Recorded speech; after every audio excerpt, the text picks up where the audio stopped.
పోసినప్పుడు ఆ పైటే గాని పాలిట వింజామరా.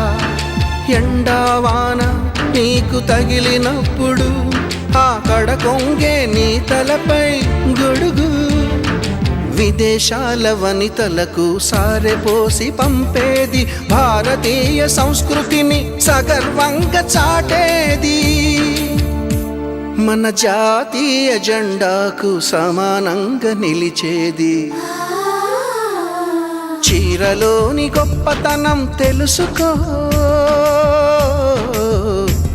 ఈ చీర కట్టి ఆడతనం పెంచుకో.